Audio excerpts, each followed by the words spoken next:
Saya sehat, saya kuat, luar biasa. Bagi saya ulang. Apa kabar? Saya sehat, saya kuat, luar biasa.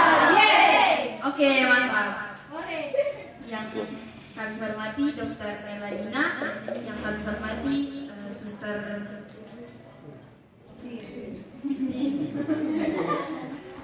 Terima kasih atas kesempatannya, sudah meluangkan waktu untuk hadir untuk mengisi materi di saat ini. Acara selanjutnya saya serahkan untuk moderator.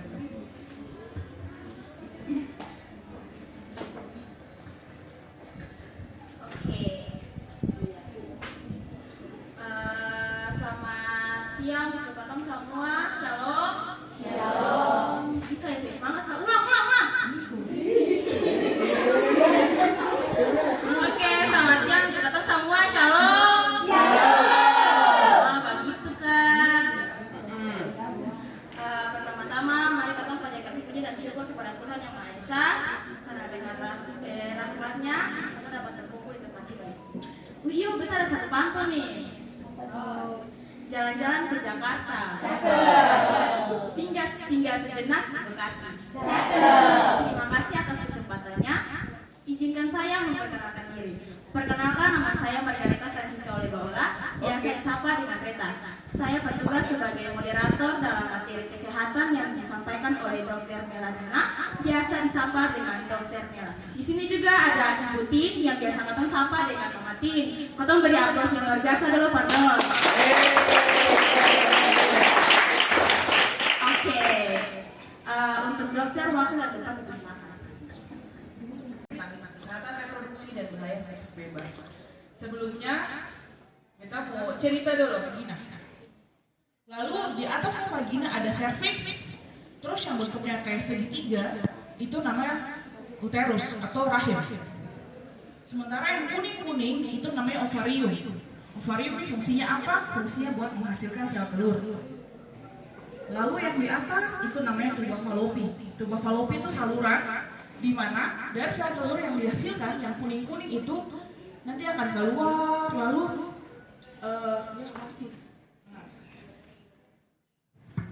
yang kuning-kuning itu akan menghasilkan sel telur lalu dia akan keluar lalu berjalan sampai ke endometrium. Endometrium itu apa? Endometrium itu dinding rahim yang bagian dalam, itu ada tulisannya. Nanti semisal kalau misalnya katong sudah pubertas, katong akan mengalami kematangan secara seksual. Nah, kalau misalnya katong punya sel telur yang sudah keluar terus yang dibuahi, maka akan terjadi menstruasi. Ya kan? Lalu tak bangun akan tak keluar. Keluar itu ada dia punya spermanya, makanya basah. Jadi disebut sebagai mimpi basah. Oke, semangati semua sampai di sini tentang mimpi basah dan menstruasi. Sudah, oke, kita lanjutkan. Oke, nah sekarang katong sudah kenal katong punya sistem reproduksi, katong sudah tahu bagaimana cara katong punya sistem reproduksi bekerja, dan katong mesti sekarang jaga dia punya kesehatan, kebersihan. Ada yang bisa jelaskan bagaimana cara menjelaskan, membersihkan, menjaga kebersihan sistem reproduksi? Iya, silakan.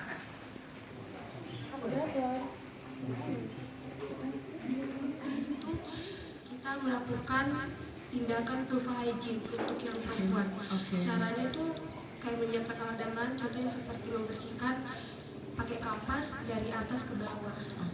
Bagian vagina sama bagian vagina juga, luar dan dalam vagina juga. Terima kasih. Terima kasih. Tepuk tangan dong. Kita cara cewek yang benar bagaimana? Itu asal.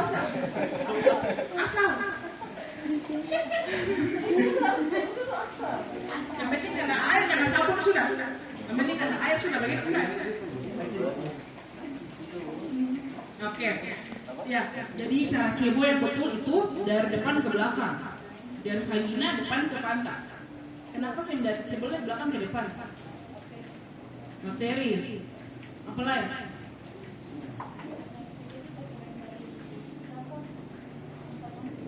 Betul sekali, itu alasannya kan. Kalau misalnya potong cebo dari belakang ke depan, atau pantat kan buat berak kok. Nah, lalu potong habis berak, habis cicing atau sentol tuh ada bakteri kasih di dalam. Kalau misalnya potong cebo dari belakang ke depan, dia punya bakteri bisa ke depan, bisa masuk, bisa bikin infeksi, bisa keputihan, bisa gatal, bisa. Paling pentingnya coba-coba seks bebas kalau belum menikah. Rasa ingin tahu boleh, tapi pikir panjang ke depan toh. Oke, kita masa depan masih panjang dan kita kasih rusak sekarang. Oke, sudah sekian materi dari dokter. Kalau ada yang mau bertanya, silahkan. Terima kasih. Kamu baik-baik juga. Tenanglah. Oke, sekian materi kesehatan yang disampaikan oleh Dr. Mela. Apakah ada pertanyaan dari teman-teman? Sebelumnya perkenalkan, kita punya nama Hilda. Saya tahu, panggil saja Hilda. Jadi langsung saja di pertanyaan. Di sini kita punya pertanyaan ada dua. Yang pertama itu apa yang menyebabkan sampai saat mens itu terjadi hal-hal yang tadi disebutkan kayak itu punya mood berubah dan segala sebagainya itu kenapa sampai bisa terjadi saat menstruasi. Terus yang kedua itu apakah setiap dokter itu bisa membedakan perobekan selaput darah itu maksudnya kan tadi beberapa jenis kayak contohnya bisa berhubungan seksual ataukah olahraga yang terlalu ekstrim atau membuat kegiatan yang bisa menyebabkan aerobiknya itu apakah bisa dibedakan? Karena dulu waktu saat sekolah niat untuk mau tes poluan ini, tetapi walaupun memang belum pernah, tetapi banyak yang bilang bahwa saat nanti tes kesehatan itu perempuan sangat diperiksa dia punya keperawanan begitu. Jadi bisa dibedakan di situ. Katanya sih misal peneliti dokter-dokter yang pemeriksaan saat kesehatan di poluan itu, jadi bisa membedakan ini rusak karena berhubungan seksual ataukah mungkin karena terlalu ekstrim dan ini begitu. Dokter, terima kasih. Terima kasih. Yang pertama, sampai dulu saya. Yang pertama, kenapa perempuan mood suka sekul baca kalau lagi haid? Karena semua ada pengaturan di sini. Jadi katong punya sistem menstruasi, katong punya menstruasi itu diatur sama ada katong punya kunci, katong punya apa? Bilangnya prosesor lah di atas. Katong punya sistem limbik, katong punya hipotamus. Nanti kalau yang sekolah kesehatan yang pasti pernah dengar itu kayak ada katong punya organ kecil di otak, memang dia punya fungsi meregulasi katong punya hormon. Katong punya itu. Jadi kalau misalnya hormonnya memang lagi banyak hormon A, progesteron, estrogen, pernah dengar itu hormon. Kalau misalnya lagi estrogen yang lagi banyak, katong pasti cenderung lebih malas lagi. Jadi itu memang pengaturan hormonal. Kenapa di pengaturan hormonal itu ada hormon itu, makanya dia bisa merangsang katong punya sel telur, makanya bisa terjadi penebalan dinding rahim lalu akan meluruh.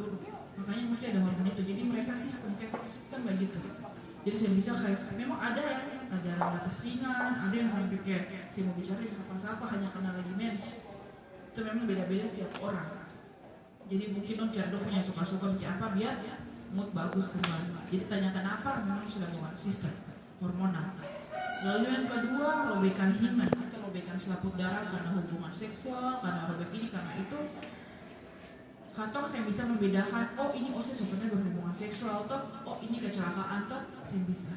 Semua biasa tuh dilihat dengan cara revision, oh ini ada robekan, oh ini iya saja, kecil sekecil yang bahkan ada juga yang cuma titik.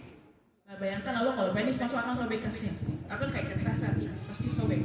Dan situ katong tahu ada robek atau sen, tapi katong saya bisa menjudge oh saya sebenarnya berhubungan, kayak gitu. Ada yang mau tanya lagi? Jelas?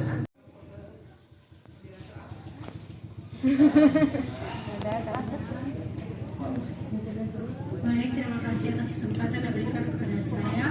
Dokter, perkenalkan nama saya Aprilia Sirait, panggil saja Prilip.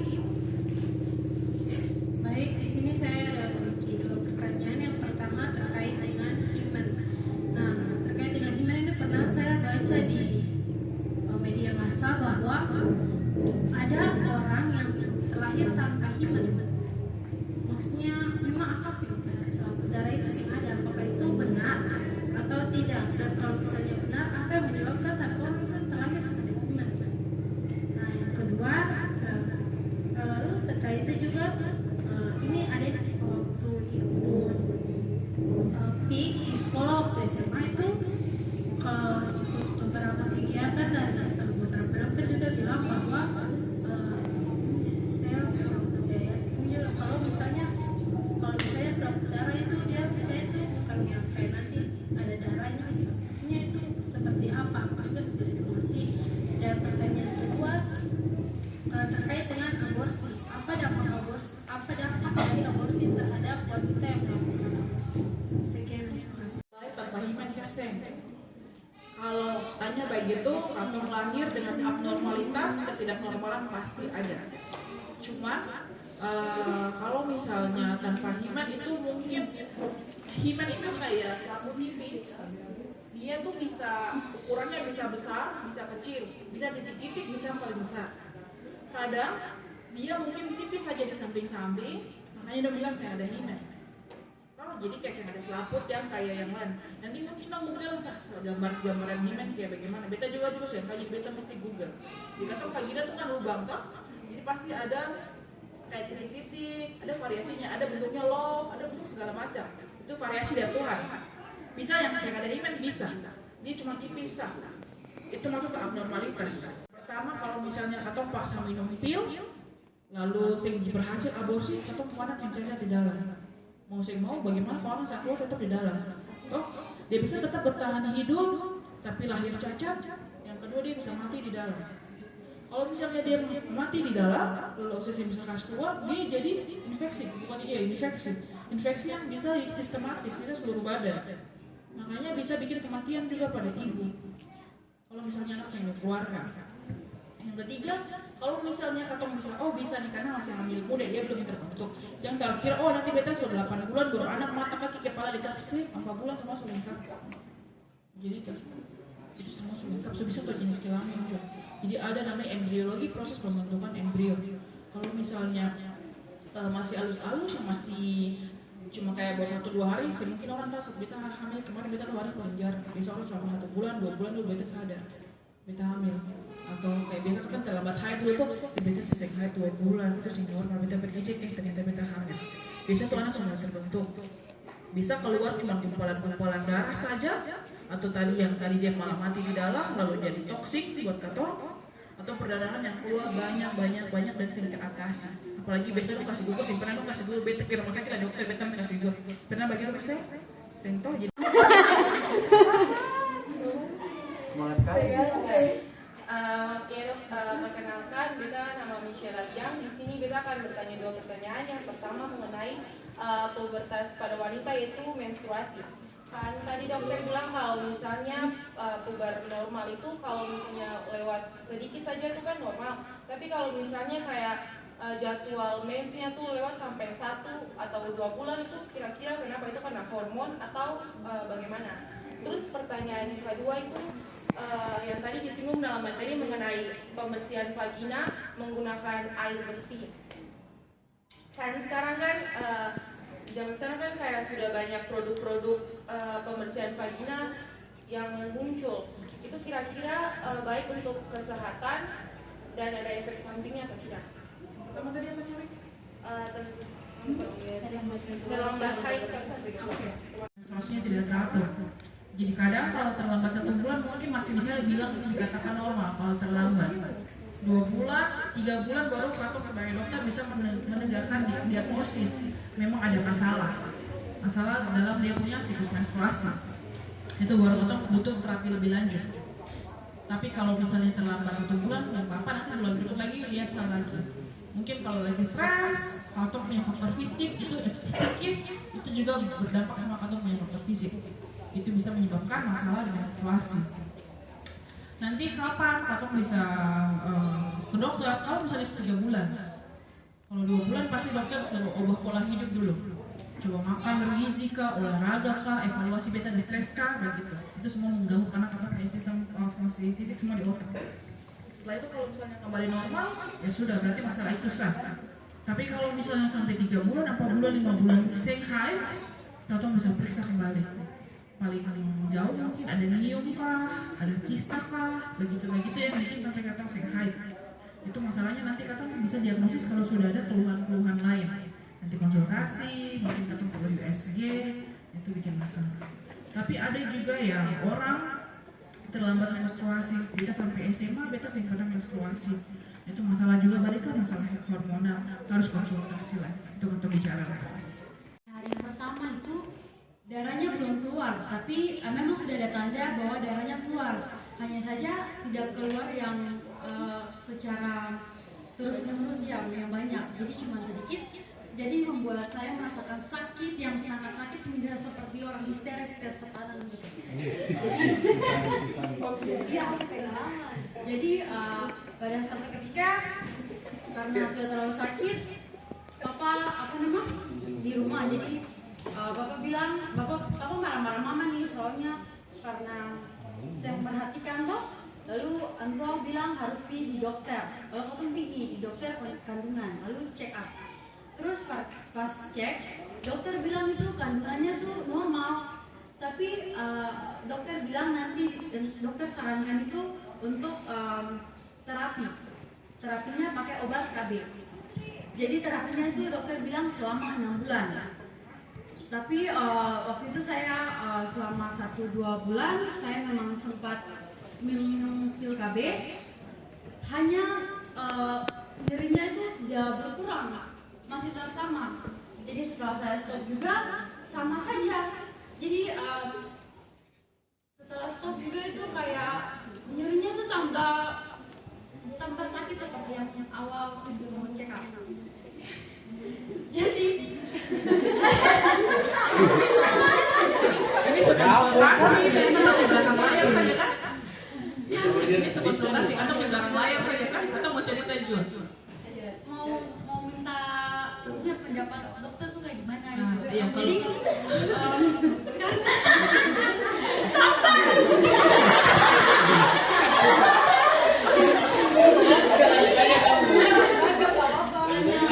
tidak mengikuti saran dokter selama 6 bulan. Soalnya dokter bilang kalau misalnya sudah selama 6 bulan masih tetap sama, itu mesti saya kembali itu mau dilakukan paraskopi ya. Apa? Kopi? Kepala sakit itu. Terus tapi ke dokter kandungan, dokter bilang itu karena pengaruh hormon. Jadi karena hormonnya berkurang. Nah, pas menikah setiap bulan mens. Mungkin masalah Angel sama dengan Tin. Karena pengaruh hormon. Itu saja. Sampai naik USG dokter bilang itu mau dokter kandungan. Di sini saya mau bertanya tentang pembersihan kelamin. Jadi kalau misalnya nih saya cowok dong jarang membersihkan dong punya kelamin, lalu begitupun sama yang cewek. Lalu ketika berhubungan apakah ada efek samping atau bagaimana? Dia lama-lama akan terakumulasi baru jadi infeksi. Tapi saya tahu kalau misalnya laki-laki ternyata besok foto lalu ternyata ada infeksi yang dia belum diketahui juga, karena saya selalu infeksi katong sudah ini ada gejala. Biasa tuh bakteri dia tidur dulu, nanti ada satu saat dia pas bangun, nah baru infeksi jadi. Jadi kalau misalnya memang sudah ada infeksi, berarti bisa terjadi penyakit infeksi paling jauh bisa bikin HIV/AIDS. Tapi kalau cuma kotor-kotor sah, secara langsung saya akan jadi masalah, saya akan jadi penyakit, tapi lama-lama akan jadi penyakit. Penyakit, mungkin kalau beta sebut terlalu kedokterannya, dong pasti juga belum pernah dengar nama-namanya toh. Intinya ada infeksi jamur, ada infeksi parasit, ada infeksi bakteri. Tiga-tiga itu bisa bikin infeksi.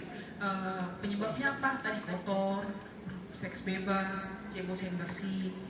Saya mesti langsung dia jadi infeksi di kantong vagina. Kantong vagina kan lubangnya beda sama kencing. Jadi kamu kayak laki-laki yang tadi kita jelaskan cuma satu lubang. Itu kalau misalnya infeksi itu sering ditangani, dia bisa merajalela infeksi vagina, jadi kantong infeksi kemana-mana. Gitu. Lalu terus yang paling jauh, yang memang paling bahaya, yang kantong sangat wanti-wanti, simbol itu HIV. HIV itu mesti minum obat seumur hidup. Penularannya bagaimana? Penularannya melalui cairan tubuh. Dong sebenarnya dapat penyuluhan tentang HIV kah belum? Sudah tahu cara penularannya? Begitu. Jadi kalau misalnya katong sudah tahu, saya mungkin katong mau berhubungan dengan orang-orang mau jujur dan katong toh ijam itu ada HIV kasih itu sih. Jadi memang penularannya paling itu tuh lewat kontak cairan tubuh. Jadi memang itu namanya megapengaruh seksual. Jelas? Oke. Dok, saya ada pertanyaan. Yang pertama itu tadi guru tanya ada masuk ada penelusuran tentang HIV dan AIDS belum, jadi saya mau bilang belum.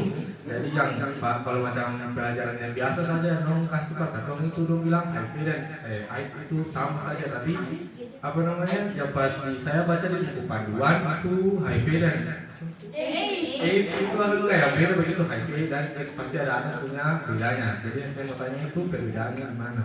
Terus yang kedua, ini saya mau tanya tentang kasus yang pemain voli Indonesia yang April Jamangan.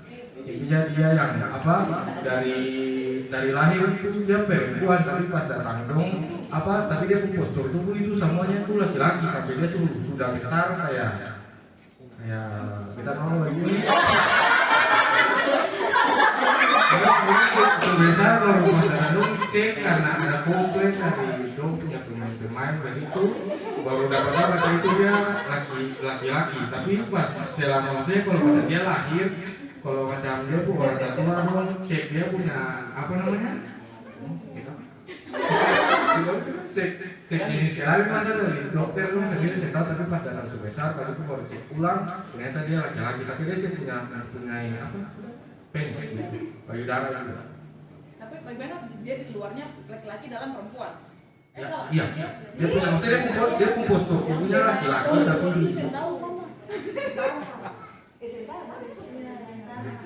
jadi dia di luar apa? Luar dan jadi maksud orang kalau lihat dia tuh dia punya postur tubuhnya tuh postur tubuh laki-laki tapi di dalamnya tuh perempuan gitu. di dalamnya tuh di dalam badan ini bukan buka baju kok. Ini saya punya. Saya ada payudara. Itu dia punya virus. Nah, jadi kalau misalnya apa ya, katong kena demam berdarah tuh penyakitnya, penyebabnya tuh nyamuk, Aedes aegypti, gitu. Kalau katong kena AIDS, penyebabnya HIV, itu virus. Lalu HIV juga ada stadiumnya, sing kayak beta hari ini berhubungan, beta aman selama-lamanya. Akan udah tidur dulu, penyakit udah tidur dulu, namanya dorman. Lalu ada dia punya masa, setelah itu beberapa tahun bahkan sampai 10 tahun kemudian baru ada gejala. Stadium awal tuh katong masih sebut sebagai HIV. Nanti berat sekali, ada stadium akhir-akhir, stadium 4, stadium 5 sana baru disebut sebagai AIDS. Yaitu lebih ke teknis. Cuman AIDS penyebabnya virusnya HIV. Pertanyaan pertama terjawab. Pertanyaan kedua itu beta saya tahu kasusnya. Tapi secara teori itu ada yang namanya sindrom. Ada yang namanya Down syndrome, ada yang segala macam sindrom A, B, C, D. Itu complicated lagi. Jadi itu memang apa? Mungkin kalau bahasa awam itu apa? Tuhan lagi keliru gitu, dia lagi ngantuk baru ciptakan. Itu bahasa awamnya. Cuman sebenarnya itu ada masalah di kromosom. Kromosomnya harusnya perempuan XY, laki-laki XX. Dong tahu itu? Tapi bisa jadi dia punya XXY, XYY, begitu. Katong jumlah kromosom ada yang tahu berapa kasen? Sen tahu kan? Coba Google dong, satu ada mau HP kasen berapa jumlah kromosom manusia?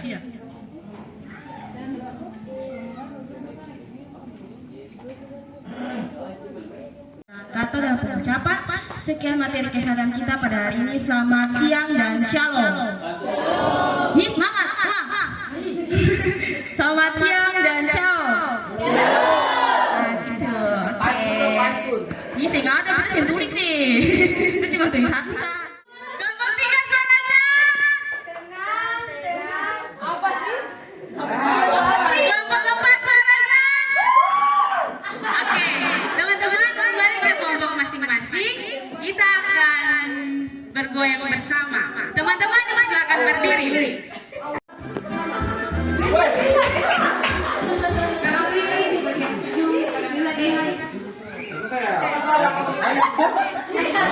Kakak goyang semuanya supaya semangat. Kakak kayak patah sayap, Pak. Perhatikan kakaknya di depan. Lewat ke dulu kita.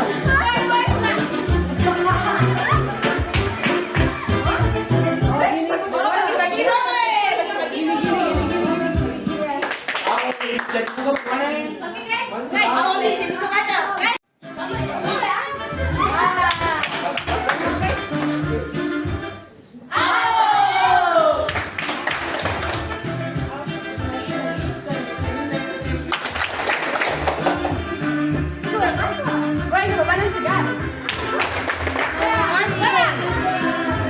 ya.